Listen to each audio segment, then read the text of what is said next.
주시는 하나님의 말씀은 마가복음 10장 35절에서 45절까지 말씀입니다. 우리가 사는 세상에는 갑질 사건이 일상처럼 만연해 있습니다. 인터넷 기사에서 대표적인 사례로 뽑는 사건으로 2014년에 있었던 이른바 땅콩 회항 사건을 여러분 다 아실 것입니다.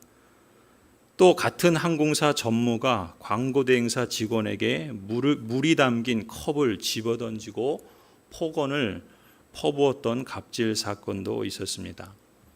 또 경비원 갑질 폭행도 마찬가지입니다. 2016년에 피자 회사 회장이 자신이 건물 안에 있는데도 불구하고 문을 잠갔다는 이유로 경비원을 폭행한 사건입니다.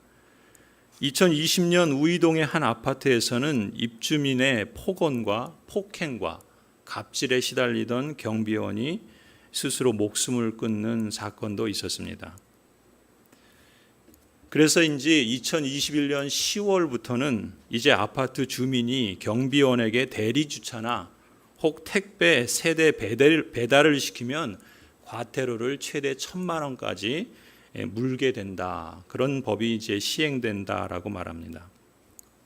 또 택배 갑질도 있죠. 신도시에서 아이들 안전 문제 때문에 택배 기사의 차를 통제하고 저상 탑차를 이용해서 카트로 배달해 달라고 요구하는 사건이 있었습니다. 이에 대해서 택배 회사도 나름대로 이유를 들고 반발을 했지요. 결국 중간에서 택배 기사들만 고통을 고스란히 떠안아 일일이 손수레로 끌고 배송을 해야 하는 그런 형편에 있습니다. 서울의 한 아파트에서도 비슷한 갈등이 있었죠. 거기서는 심지어 택배 기사들을 골탕 먹이기 위해서 단체로 주문을 했던 물품들을 고의로 반품하는 그런 일들도 있었다고 합니다. 그러면 어떻게 이런 비인간적이고 폭력적인 일들이 우리 사회 곳곳에서 그것도 끊임없이 일어나는 걸까요? 아마도 가진 자라고 생각하는 사람들, 또 힘 있는 자라고 생각하는 사람들, 말하자면 갑이라고 생각하는 사람들은 갑질을 무슨 특권인 양 여기는 것 같습니다. 아니, 어쩌면 우리 같은 보통 사람들도 때로는 나의 권리를 지킨다는 생각과 갑질하는 것을 혼돈하는 경우도 없지 않나 싶습니다. 그렇다면 그리스도인들은 이 문제를 어떻게 다루어야 할까요? 갑질을 특권으로 여기는 이 세상 속에서 우리가 하나님 나라에 속한 사람으로서 산다는 것은 구체적으로 어떤 걸까요? 오늘 예수님의 말씀에서 이 점을 잠시 살펴보려고 합니다. 예수님과 제자들이 예루살렘으로 올라가고 있었죠. 12제자 가운데서 특히 예수님과 절친한 야고보와 요한이 예수님께 요청을 합니다. 35절이죠. 선생님, 우리가 요구하는 것은 무엇이든지 해주시기를 바랍니다. 야고보와 요한은 예수님께서 제자들에게 일찍이 하신 말씀을 기억했던 것 같습니다. 요한복음 15장 7절 말씀이죠. 너희가 내 안에 거하고 내 말이 너희 안에 구하면 뭐라고 그럽니까? 무엇이든지 원하는 대로 구하라 그리하면 이루리라 하셨던 말씀. 그 표현과 비슷하지 않습니까? 두 형제의 요청에 예수님께서 묻습니다. 36절에 그럼 너희는 내가 너희에게 무엇 해주기를 원하느냐 바라느냐 묻습니다. 그러자 그들이 예수님께 요청한 내용이 37절이죠.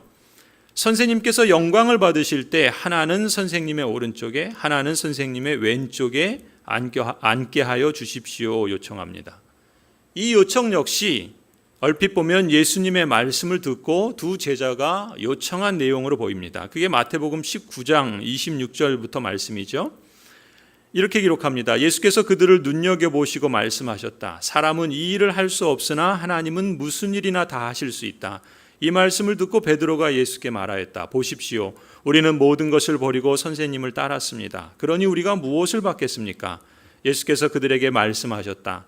내가 진정으로 너희에게 말한다. 새 세상에서 인자가 자기의 영광스러운 보좌에 앉을 때에 나를 따라온 너희도 12 보좌에 앉아서 이스라엘 12지파를 심판할 것이다.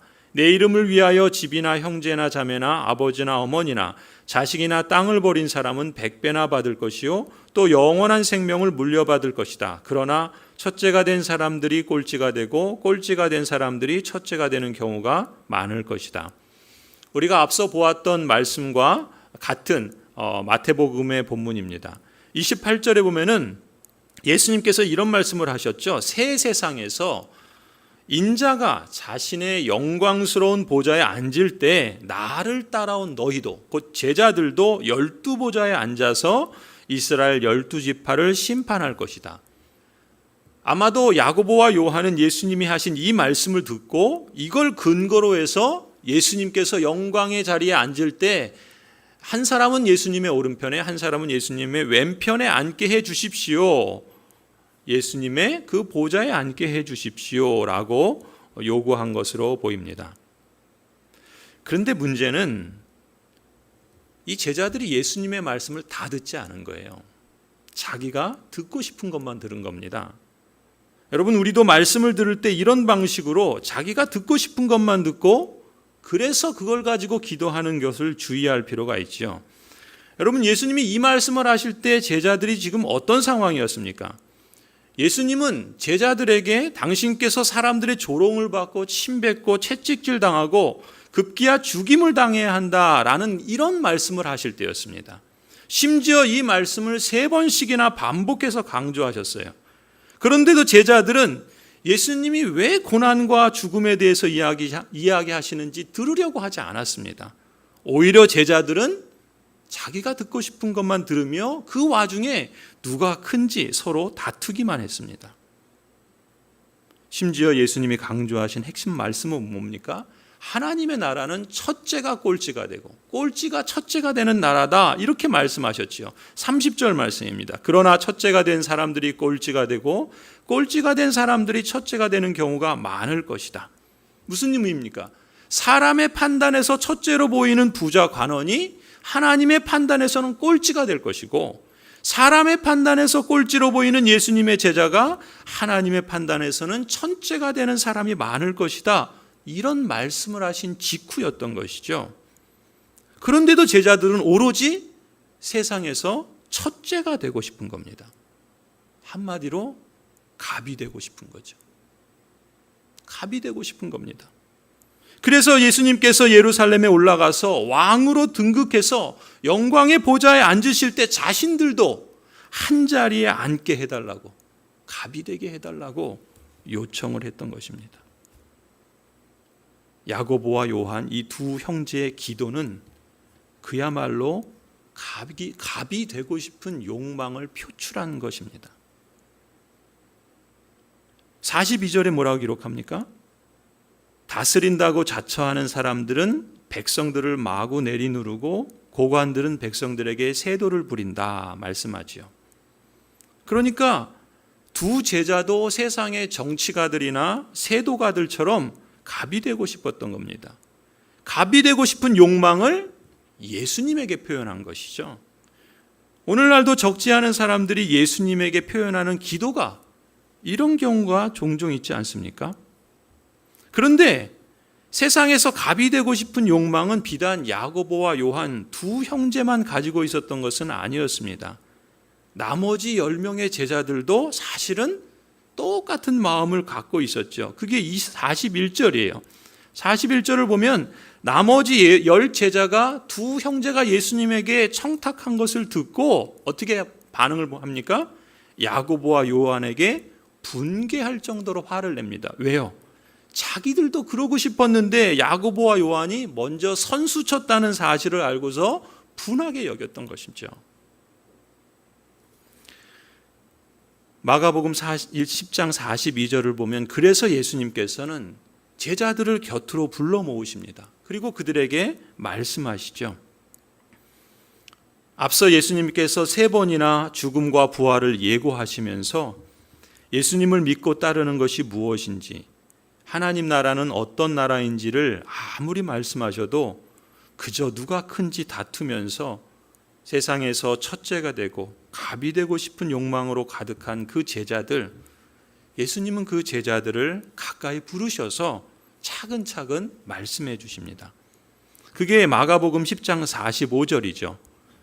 인자는 섬김을 받으러 온 것이 아니라 섬기려 왔으며 많은 사람을 구원하기 위하여 치를 몸값으로 자기 목숨을 내주러 왔다. 예수님께서 친히 하신 말씀입니다. 성자 예수님께서 인간의 몸을 입고 이 땅에 오신 목적이 무엇인가? 많은 사람을 구원하기 위하여 왔다 말씀하시죠. 그 많은 사람을 구원하기 위한 방법이 무엇인가? 사람들의 죄값을 치를 몸값으로 자기 목숨을 내주러 왔다 말씀하십니다. 여러분, 예수님은 하나님 나라를 이 땅에 회복하시기 위해 오셨죠. 게다가 예수님이 그것을 이루시기 위해서 실천하는 방법과 태도를 주목해 보면 예수님이 궁극적으로 이루시려는 하나님의 나라의 질서, 그리고 하나님 나라의 중요한 가치, 그리고 그 미덕이 무엇인가를 우리가 어렵지 않게 짐작할 수 있습니다. 하나님 나라의 질서와 미덕은 한마디로 말한다면 왕이신 하나님이 섬김을 받으려 하기보다 오히려 기꺼이 섬기신다라는 점입니다. 우리식으로 표현하면 갑질하러 온 것이 아니라는 말씀이죠. 갑질이 마치 특권이 된 세상을 오히려 하나님은 하나님의 나라의 질서와 미덕으로 바꾸시기 위해서 오신 것입니다. 그 바꾸시는 방법도 갑질을 자랑하고 군림하고 강요하는 방식이 아니라 특권을 행사하셔도 합당하신 분이심에도 불구하고 오히려 그 마땅한 지위를 포기하시고 비천한 인간의 몸으로 낮아지셔서 기꺼이 섬기시고 심지어 치를 몸값으로 대신해서 당신의 목숨을 내주시는 그런 방식이었습니다. 한마디로 예수님이 이루시려는 하나님의 나라는, 예수님이 이루시는 하나님의 나라는 세상 질서와 180도 다른 나라입니다. 그야말로 지옥 같은 세상을 천국으로 변화시킬 만큼 전복적입니다. 죄로 인해 타락한 세상은 지옥 그 자체입니다. 차별하고 무시하고 짓밟고 죽이는 일들이 세상 구석구석 그칠 줄 모르고 쏟아지고 있습니다. 그런데 보십시오. 예수님이 가시는 곳마다 깨어진 세상에 회복이 일어납니다. 무너진 질서가 바로 서게 됩니다. 귀신 들려서 부르짖는 신음소리와 병들어서 고통하는 절규가 회복으로 인한 감사와 찬송으로 뒤바뀝니다.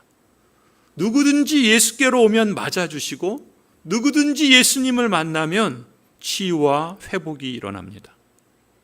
예수님을 통해서 하나님 나라에 초대받아 들어간 사람에게, 또 가정에게, 또 교회에게, 또 사회에도 새로운 질서와 새로운 미덕이 작동하고 역사합니다. 물론 겨자씨와 같이 작아 보입니다. 하지만 하나님의 나라는 큰 나무와 같이 자라게 될 것입니다. 온갖 새들이 깃들여서 참된 안식을 얻을 정도로 큰 나무로 완성될 것이라 약속하셨습니다. 성도 여러분, 이것이 그리스도 안에 있는 성도들에게 주신 하나님의 복이지요. 하나님께서 그리스도 안에서 여러분의 죄값을 치르시고 기꺼이 여러분을 받아주셨습니다. 하나님께서 그리스도 안에서 여러분을 특별한 존재로 사명을 허락해 주셨습니다. 세상에서 갑이 되는 것보다 더 귀한 존재로, 더 귀한 특권을 가진 사명으로 맡겨주신 것이죠. 더 나아가서 이제 하나님께서는 그리스도 안에서 여러분을 새로운 가족 공동체인 교회로, 즉 하나님 나라의 언약 백성이 되게 하셨습니다. 그렇다면 성도 여러분, 우리가 하나님 나라의 언약 백성으로서 오늘 예수님의 이 가르침에 우리는 어떻게 응답해야 하겠습니까? 마가복음 10장 43절 44절입니다. 그러나 너희끼리는 그렇게 해서는 안 된다. 너희 가운데서 누구든지 위대하게 되고자 하는 사람은 너희를 섬기는 사람이 되어야 하고, 너희 가운데서 누구든지 으뜸이 되고자 하는 사람은 모든 사람의 종이 되어야 한다. 예수님은 말씀하십니다. 너희끼리는 그렇게 해서는 안 된다. 너희끼리는 그렇게 해서는 안 된다 말씀하십니다. 그리고 이어서 예수님은 너희 가운데서 누구든지 이렇게 되어야 한다라고도 말씀하십니다. 예수님의 말씀은 제자로서 하나님 나라의 언약 백성으로서 너희끼리는 갑질이 만연한 세상과는 달리 해서는 안 되는 것이 있고 반대로 되어야 할 것이 있다라고 말씀하시는 것입니다. 달리 표현하면 멈춰야 할 것이 있고 시작해야 할 것이 있다라는 말씀입니다. 그것이 바로 하나님 나라의 질서와 미덕을 증거하는 실천이라고 말씀하시는 것입니다. 먼저 예수님은 너희끼리는 그렇게 해서는 안 된다 말씀하십니다.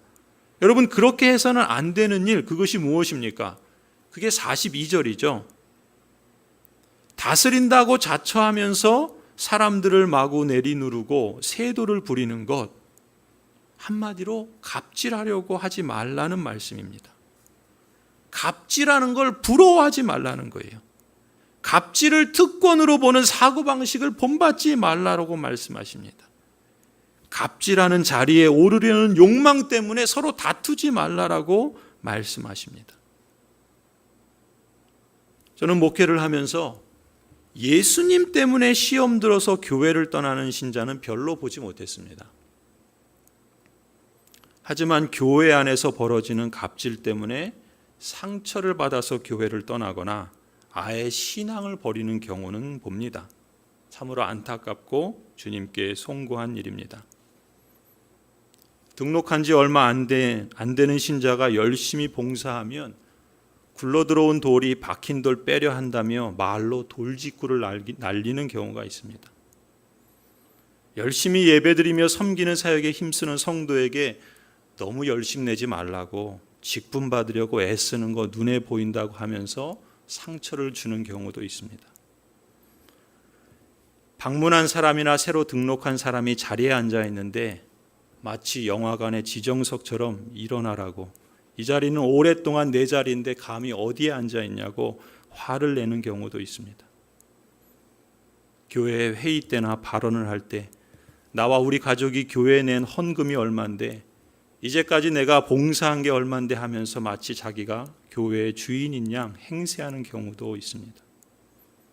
교회 학교 어린이나 청소년들에게 어른이라고 지나친 언어 폭력을 일삼거나 모욕감을 주는 경우도 있고요. 심지어 하나님의 말씀을 전하는 목회자들에게조차 존중하기보다는 나이가 많다고 반말을 하대하고 월급 주는 고용인처럼 이래라 저래라 막대하는 경우도 있습니다.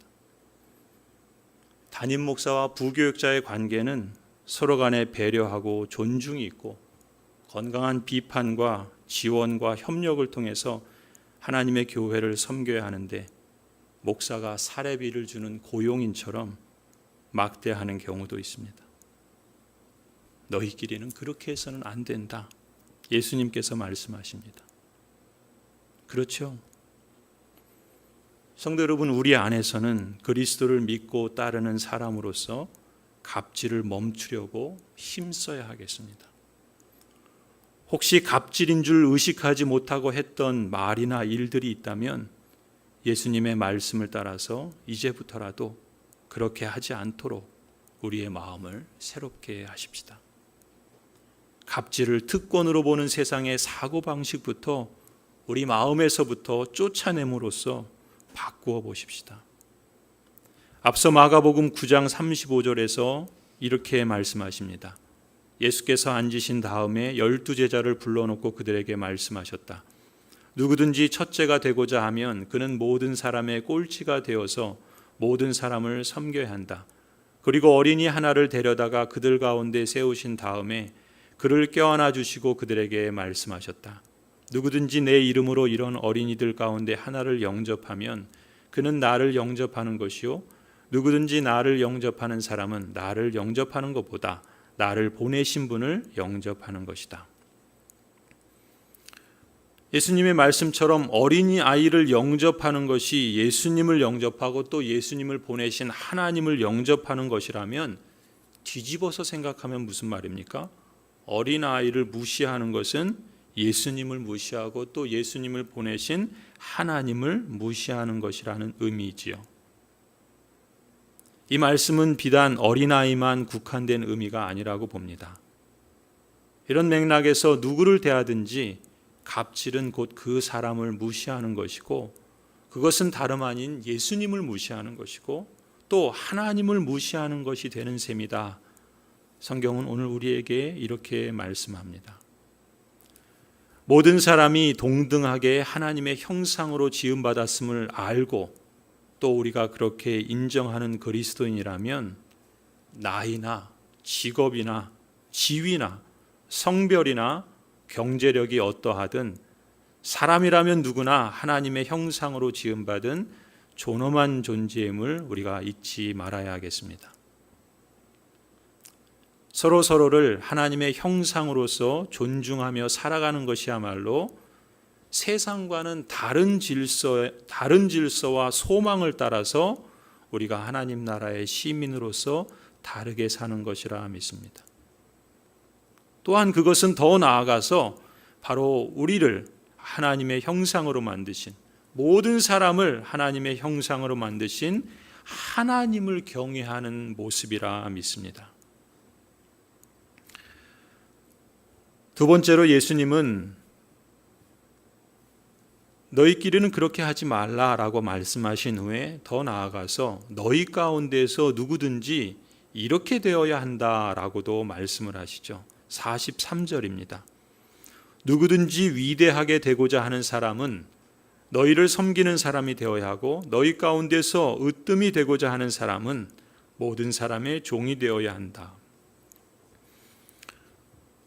예수님은 이전과는 다른 행동, 변화를 받아 새롭게 해야 할 실천이 있다라고 말씀하시면서 그것을 섬기는 사람이 되어야 하고 종이 되어야 한다라고 말씀하십니다. 이 말씀을 한자어로 표현하면 요기대자 당위인역입니다. 요기대자라는 말은 누구든지 위대하게 되고자 하는 사람은, 당위인역이라는 말은 마땅히 다른 사람을 섬기는 사람이 되어야 한다라는 표현입니다. 사진을 보시면은 제가 졸업한 배재고등학교 교정에 있는 교훈비에 적혀 있는 말입니다. 크고자 하거든 남을 섬기라. 대략 한 136년 전 1885년 여름에 감리교 선교사이신 아펜셀러 목사님이 우리나라에 들어오셔서 우리나라 최초의 근대식 학교를 세우셨습니다. 그 학교가 배재학당인데 이 학교를 통해서 배출하고자 하는 인재상을 이 목사님은 예수님의 말씀에서 찾았던 것이죠. 크고자 하거든 남을 섬기라. 요기대자 당위인역, 이렇게 정하셨던 것입니다.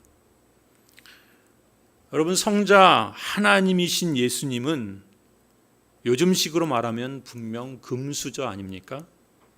그런데 예수님은 오히려 흙수저의 모습으로 이 땅에 오셨습니다. 또 하나님의 아들이라고 자기의 능력을 남용하고 허세를 부리고 자랑하고 갑질하는 방식이 아니라 오히려 죽은 사람을 살리시기 위해서 친히 죽음의 길을 시작하셨고 또 모든 사람의 종처럼 남을 섬기는 직분을 기쁨으로 순종하셨습니다.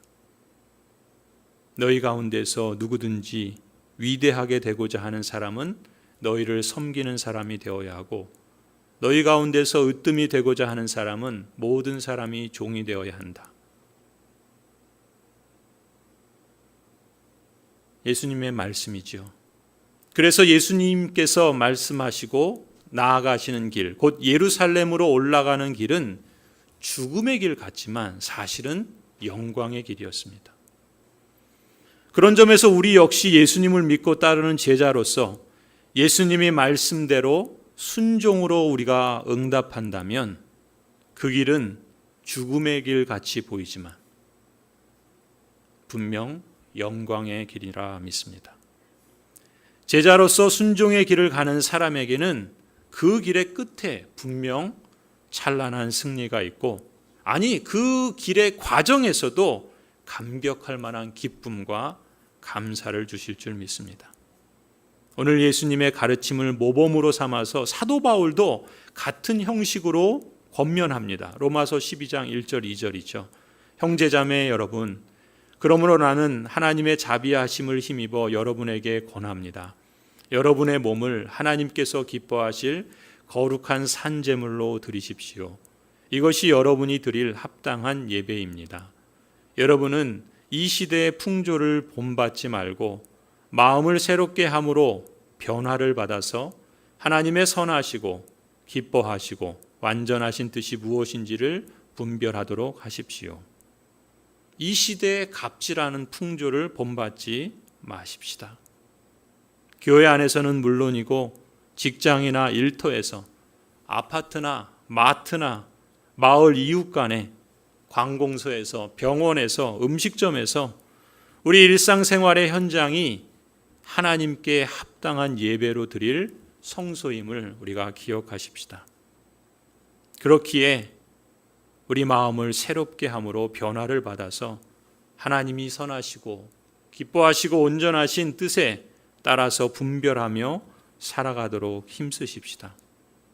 성도 여러분, 우리를 사랑하시고 영원한 위로와 선한 소망을 우리에게 주셔서 우리를 굳세게 하시는 하나님의 그 사랑을 기억하면서 우리도 서로의 마음을 격려하려고 노력하고 모든 선한 일과 말에 서로를 굳세게 하려고 함께 노력하십시다. 성령 하나님께서 이런 용기와 지혜를 우리에게 주시고 말씀을 굳게 간직하고 인내로 지키는 힘을 주시도록 기도하십시다. 성도 여러분, 예수님은 우리들을 존귀하신 주의 이름과 영광스러운 하나님의 나라로 초대하셨습니다. 물론 지금 우리 눈에는 초대받아 들어온 하나님의 나라가 겨자씨와 같이 작아 보일 수 있습니다. 하지만 그 씨가 뿌리를 내리고 나무로 자라게 될 것입니다. 하나님께서 친히 그 일을 시작하셨고 완성도 이루실 것입니다. 다만 저나 여러분 한 사람 한 사람이 하나님께서 주도하시는 이 놀랍고 이 영광스러운 여정의 제자로서 하나님 나라의 시민으로서 동참하는 기쁨과 감사의 열매가 날로 날로 더 충만해지기를 간절히 축원합니다. 기도하시겠습니다.